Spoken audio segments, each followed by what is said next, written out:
Hello, I'm Jason and welcome to my weekly comic book review show. This week I'm going to do things slightly different. I've got 13 books to get through, so I'm going to do it in two parts.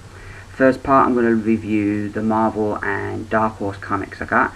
The second part of the review I'll be reviewing the DC comics I picked up this week.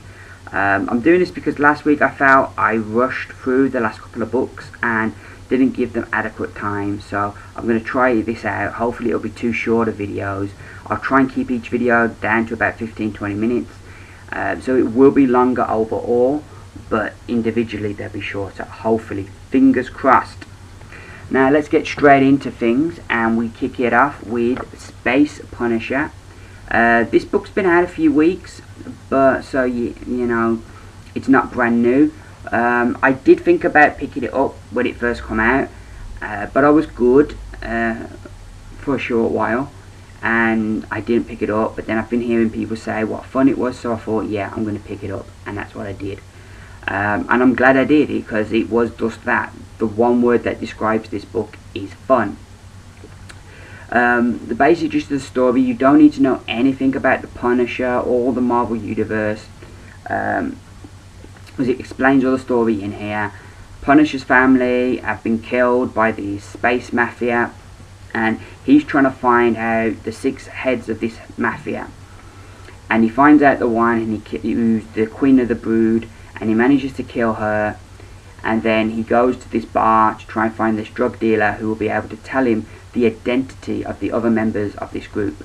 And basically it's all him. He wants to find out the identities of this family so he can get revenge. He has a sidekick, a robot sidekick called Chip, and a spaceship called Maria.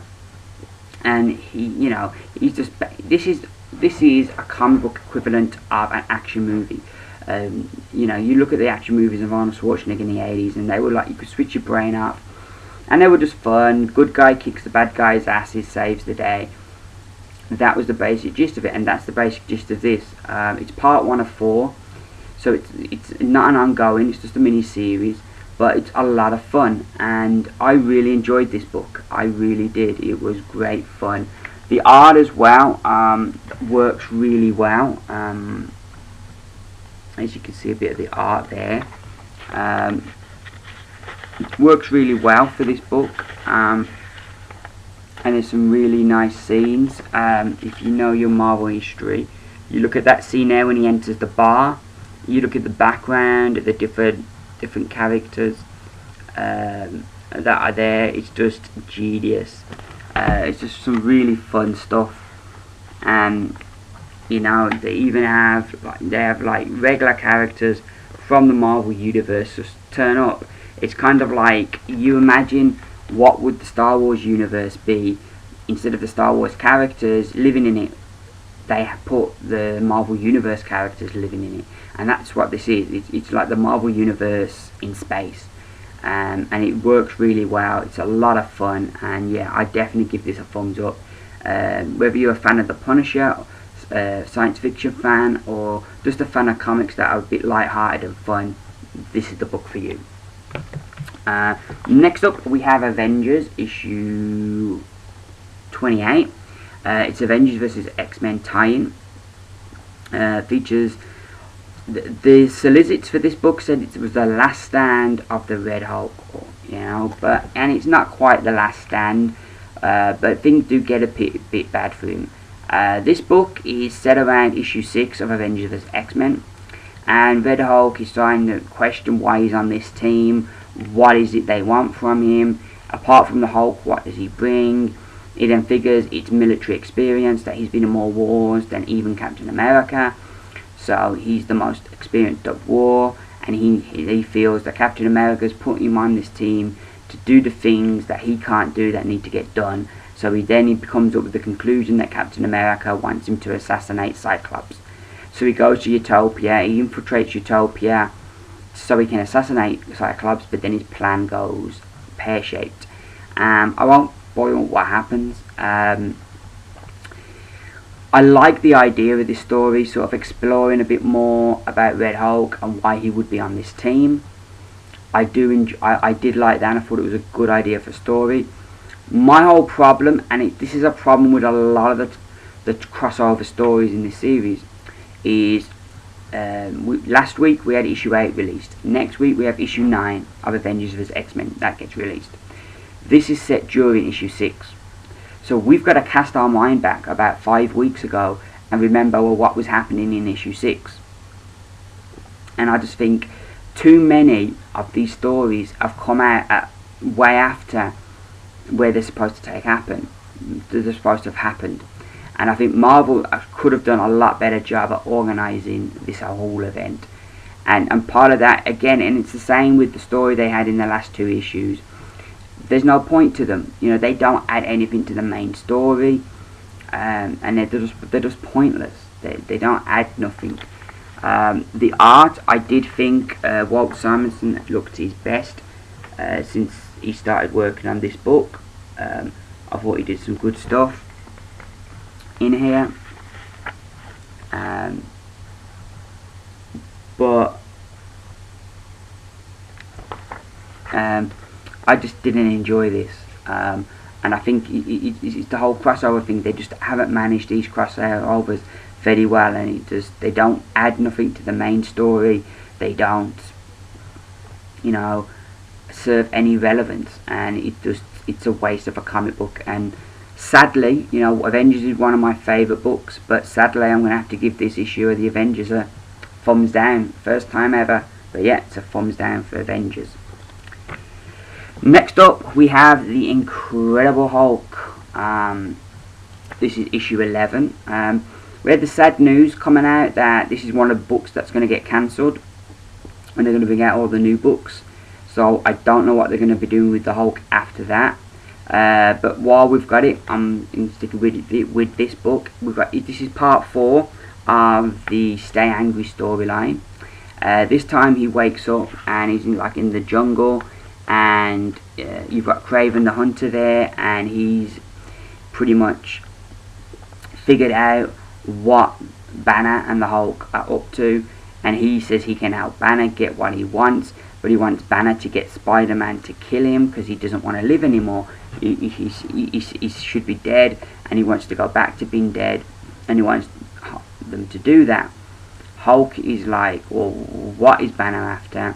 And then all these like creatures show up, and they're like, you know, you've got your abominable snowmen and yetis and all these different kind of creatures, and it's like this whole village where they hide out, and they sort of come together, and they sort of turn up because Kraven's killed one of their kind, one of their kin, and they blame the Hulk as well, and they go to this village, and you know, they're going to be put on trial. Again, it's the general story that we've been following all through this series of bit more art there. It's the same general story we've been following, where Hulk will wake up somewhere, try and figure things out, and then at the end Banner will be one step ahead of him, and it's pretty much the same story here, but I'm just enjoying the whole concept. You know, it's like each issue's a different setup, but the same general story, so it's easy to jump onto. So you know, and I would recommend jumping onto because they've been good. And we're still trying to figure out what Banner is up to. Kraven seems to have done that, but we aren't in on it yet. You've got to think we're coming to the end soon, so hopefully we'll start getting some answers soon. But I enjoyed this. This was another fun issue, and yeah, I'd give it a thumbs up. Really liking what Jason Aaron's doing. My only gripe, I'd still give it a thumbs up, but my only gripe is, why do we get a different artist every issue? The artist on this issue does a good job, but I'm like, surely the Hulk, you know, they could put a regular artist on here. I'm really disappointed that every issue is drawn by someone different. So yeah, but anywho, it's still a good book. Recommend picking that on up. Another good book that came out this week was The Amazing Spider-Man, issue 690. So we're getting closer and closer to that issue 700. Spider-Man's fighting Morbius through the streets of New York, while meanwhile Kirk Connors, who has the mind of the Lizard but the body of Kirk Connors. We saw last issue he changed the head of Horizon Labs into a lizard.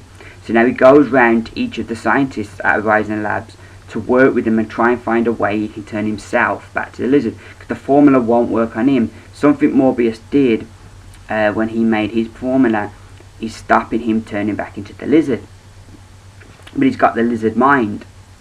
And so as he goes round to each of the scientists, he's experiencing these different things for the first time, like music with human senses, eating junk food, playing video games, jokes. He's learning all these different things and experiencing them through human eyes for the first time. And it's really that is the highlight of this book, seeing him experience all these things. And then we sort of get the end of the story, and and sort of what's been happening through the issue sort of plays out at the end, and it's really good. I'm really enjoying this book. I thought, you know, the stuff they're doing with the Lizard, I think Dan Slott is doing a great job of taking a character that's been around for 50 years and still making him interesting. So I think he's doing a great job. Definitely would give this book a thumbs up. A little bit of the art, you see here, the art is still good. Spidey, he just doesn't get a moment to breathe, but what I like is how they're letting the other characters have their moments. You've also got this subplot going on with Kingpin, as he gets this guy Tiberius Stone to steal something from Horizon Labs. It all comes together at the end.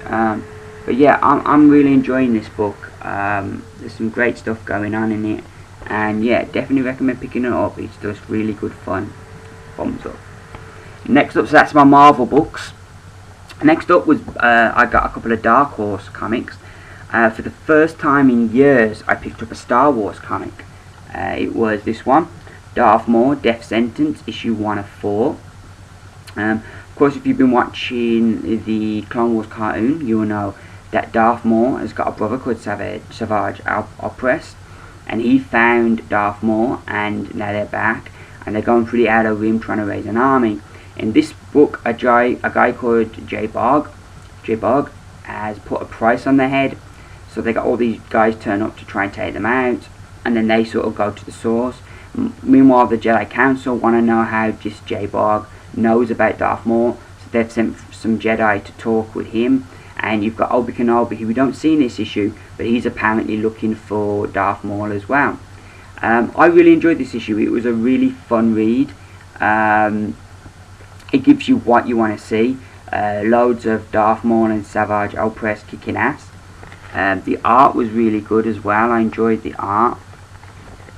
And I liked how they didn't give you everything straight away. They kind of made you wait for Darth Maul.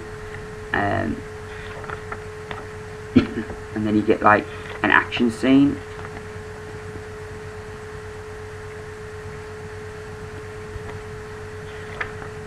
You see, you get the brothers in action, and it's really good, really fun book. If you're a Star Wars fan, especially if you're a fan of Clone Wars cartoon series, I definitely recommend picking up this. This was a lot of fun. I give it a thumbs up. And next up, because of that, I went out and picked up some back issues, and I got this, Star Wars Darth Vader the Ghost Prison, issue 2. This is a good book. It's set around after episode 3, and the Empire have had their first graduation of their first class at their academy, and then there's this terrorist attack, and the only ones to sort of get out of there are this cadet called Cadet Tom, who already is disfigured and has one arm. You have this Moth called Moth Tractor, I think his name is, Rancher or something like that. Rancher, something like that his name is. And he's got like 2 robotic arms, he's got these something on his eyes and this breather unit, and you've got Darth Vader and the Emperor, and they're the only ones to survive. The Emperor's hurt, he used the Force to protect himself, but the Emperor's really badly hurt. Vader and the others don't know who they can trust, how far this conspiracy goes into the Empire, so they flee and they go into hiding, and there's this prison where the Jedi used to keep their prisoners, and they find out about it at the end of it, and that's where they're going to take the Emperor. The art in here is really good. I really like the art. the characters in the book are interesting. You've got your Darth Vader, who ties it into the main book, but